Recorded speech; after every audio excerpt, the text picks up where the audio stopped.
Welcome to the Spinner Rack. This is the Secret Friends Unite Patreon's exclusive comic book show.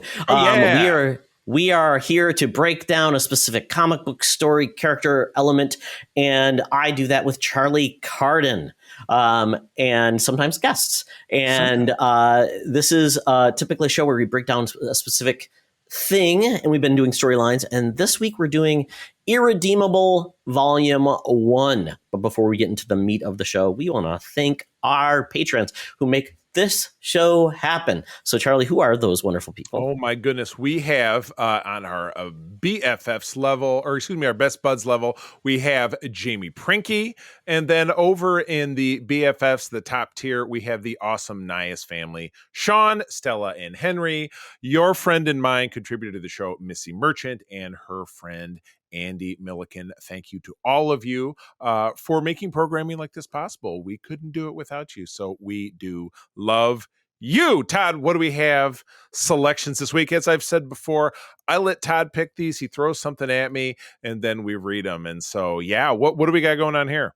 So this comic is called Irredeemable. It's from Boom Studios, and this came out in, if I've got this right, August 5th, 2009, written by Mark Waid, who is one of the best in the business. You might have known him from Kingdom Come. That was his baby. He's done a bunch of other great books on The Flash, other titles as well. And then illustrator Peter Krause, who is a artist I'm not as familiar with, to be honest.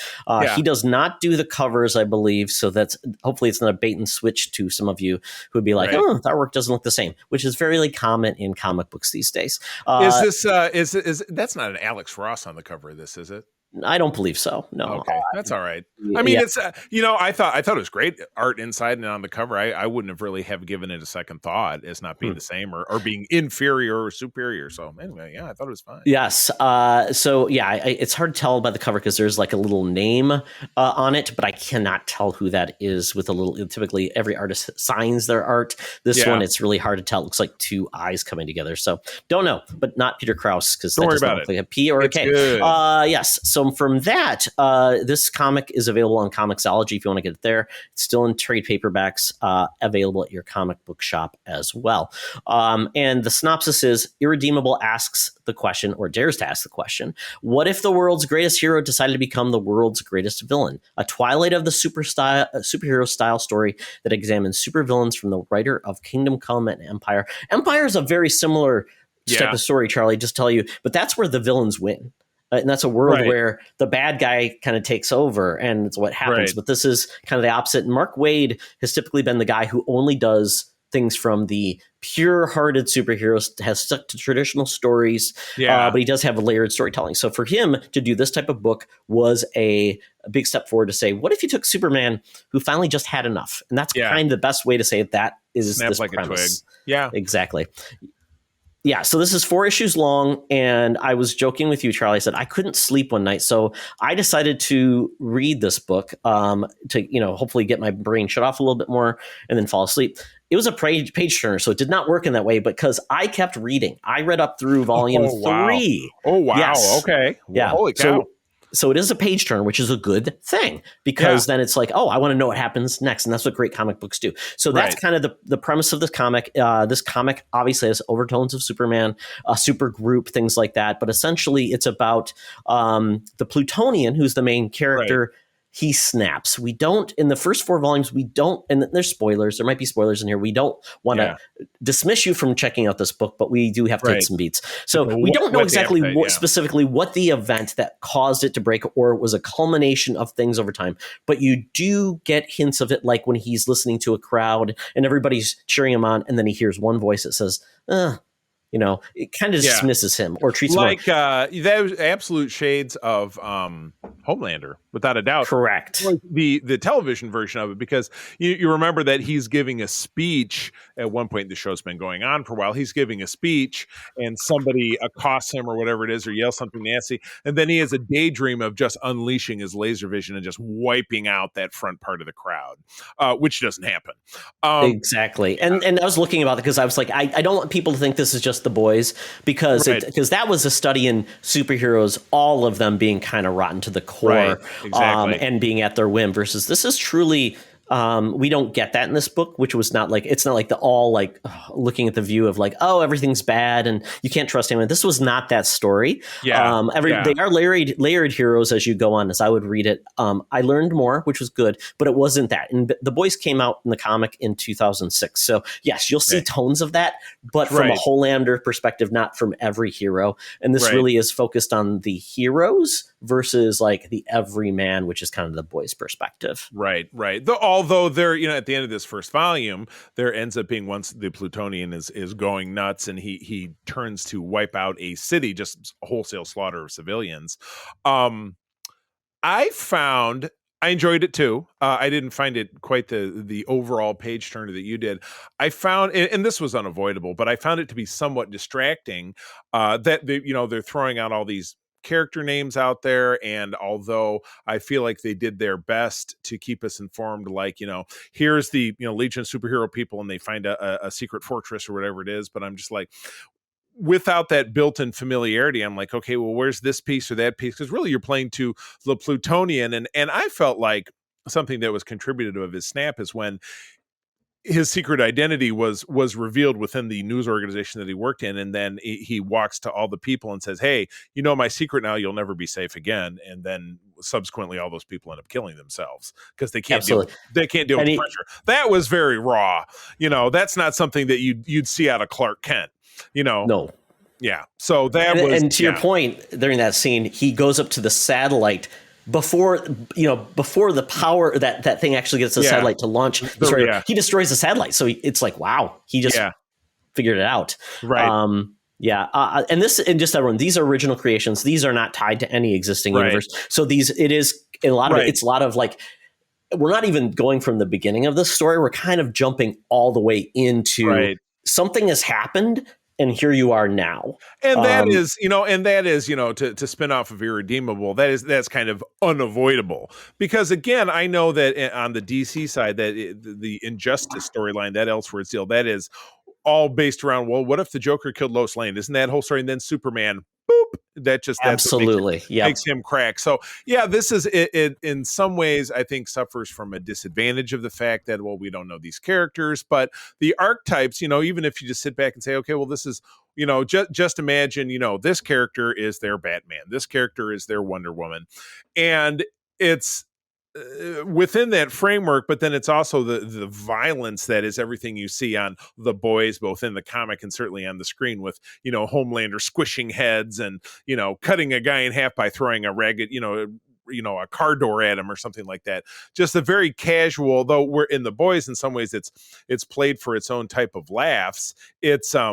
there's no laughing in this because it's just all extraordinarily gruesome. Yeah, and everyone is. I mean, and I'm trying not to remember where the first volume ended when I continue to read, but you do in Homelander, at least in The Boys, he is not like taken out a nation yet. He has not had that one next step where it's like, wow, that's bad. I mean, he's getting there. I think we think that's where it's going to. Yeah. But in this, I mean, the devastation he commits and the level of genocide that the Plutonian makes is unbelievable. I mean, it's just like, holy cow, he just took out Singapore, or he did this, or oh crap, he's doing what? And you're not safe. He can hear anyone. So everyone's paranoid. The world leaders are kind of out of sorts what to do. And then the other part is you do get to see the villain's perspective. Once again, I can't remember if that was part of volume 1 or more volumes. I feel like it must be past volume 1. So that's a cool part too. And that's why to me it was a page turner, because I didn't know what was going to happen next. And I didn't know what to expect. And I wanted to learn more because they don't give you everything. It's like, you don't know about his origin. You don't know all these characters and their relationships, and you're only given bits and pieces. So, and this was meant to be like a long-term story. So it is really. Was it ongoing? I mean, is it something? Oh yeah. This Irredeemable is God, I can't remember how many volumes it is, but it's long. I think there's like at least 9. So, so it went on for 7 or 8 years. Or longer.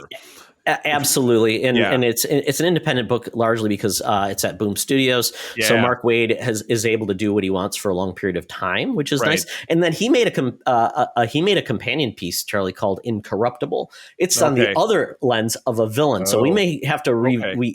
look at that one in the future, see Right. what the gives and takes. And we don't know if is there an intercorrelation between the two, or I not don't know sure? yet. Like I said, I'm done with volume 3 here, and I don't know that character. I'd have to look and see who actually that character is, who is the lead of that comic is. If it Yeah. is someone we learn about, or it is a character that's in that world, and Gotcha. Okay. kind of like the Billy Butcher style, maybe. Oh, Yeah. gotcha. Okay. Yeah. Awesome. Yeah. Yeah. It was, yeah, I like, because again, you can go like, okay, the plutonium, whatever, but you can simply say, okay, well, this is Superman, or this is, to a lesser extent, like, Brightburn. What if you got a kid that, hey, he was always rotten. And it just took this thing. It just took, some schoolyard bullying, and then he snapped like a twig, but he was a kid, where it was very, it was very different. But yeah, what would happen if you had this, completely unstoppable? It's not like Superman, where he had a weakness and Batman would say, hey, I have this fail safe of this, Kryptonian spear, or this Kryptonian whatever, that is something that can kill him. I don't believe plutonian. Perhaps that's something that changes as you read more volumes. That again, you get into it, and there's a lot of layers to this. Becomes really entertaining and interesting. That I appreciate where they're going. So it does. It's what's going to. If this hooks you in, I would recommend read more, because it does get a little clunky at times, but I think some of the cool elements are neat. There's one part that kind of made me kind of like, I don't know about this part, but maybe it's going to pick up. Yeah. So I will say, I know you said you didn't mind the art. I thought the art was not great. And to me, it wasn't something that actually helped the story. It was just there. It was serviceable. More run of the mill. Yeah. It was your Mark Bagley, sorry, who's, and I know you're not a fan, but I always found his stuff very serviceable, as opposed to, as I was talking about on our show this week, the current run of Amazing Spider-Man. They had a guest artist in whose name I did not recall, but his style was so distracting because it looked very, very unfinished, and I don't really care for that. But again, art is, in the eye of the beholder. It's up to the interpretation of what the person who's reading it really enjoys. So, to each their own. So, but this is neat. Yeah, I might go on if there's more to be discovered. I'm kind of curious. I'm kind of curious to see really what that means. But this is cool. And again, you are, Mr. Independent, kind of throwing some of these at me. I like having my eyes open. That's why I enjoy this segment. So that's kind of cool. Nice. Yeah, this was probably our hardest, trying to remember how it's spelled titles. I'm like, how many R's are in this, and how many E's? Right. So many. Right. Exactly. So many. The good news is that from cut and paste, you've got it right there. Yeah. But yeah, this is cool. So Todd, are all of the volumes available on Comixology? I think the majority of them are. I read them for free, at least through 3. Probably could read more. And this is not for kids, obviously. This is more for adult reading. Very violent. Yeah. I mean, there wasn't a ton of gratuitous violence or things like that, but the implied impact is very adult. Right, exactly, correct. And of course, look for it at your local comic shop. Talk to your local comic vendor if you can't find them, because they can often place orders for you. But yeah, definitely support local business when you can. That is something that we feel very strongly about here. But this was fun. This was a good one. Nice pick as always. Do you have our next one lined up that we can tease people with? I do not want to commit to that at this moment. I will have it in the next couple of days, and I'll put it out there to the group too, because I mean, I do want people to be able to read it in advance, or at least be prepared and check it out. So, so I hope people who are familiar with this maybe continue on with the story if they lapsed. And if you are new to it and you want something a little bit different in the realm of heroes, hopefully this is enjoyable to you. Good deal. Awesome. Well, cool. Patreons, thank you as always for joining us. And we look forward to bringing you more fun content. As always, visit secretfriendsunite.com to learn about all of our other shows. Dig deep. You can find most of our info there, and you can find us, me personally, out on Twitter at the C3 and at thegrandpetoskey.com, our Star Trek fan club chapter. Todd, you?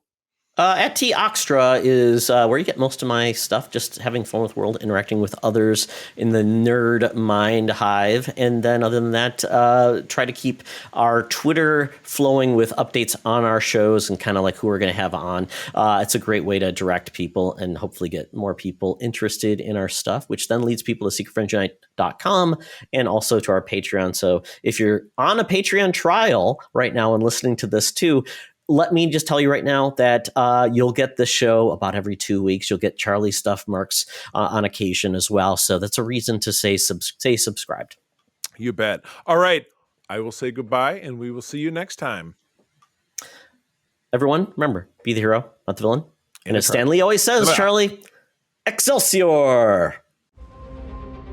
This podcast is part of the Secret Friends Unite podcasting network. Visit secretfriendsunite.com for more great shows, articles, news, reviews, and more. Secret Friends Unite podcasts are available on Apple, Google, Spotify, and other podcast services around the world. If you'd like to be part of the conversation, you can join us on Facebook or our new Discord server, or follow @SecretFriendsU on Twitter. Please subscribe to Secret Friends Unite on YouTube and visit our merch store at tpublic.com. Just search Secret Friends Unite. Thanks for listening.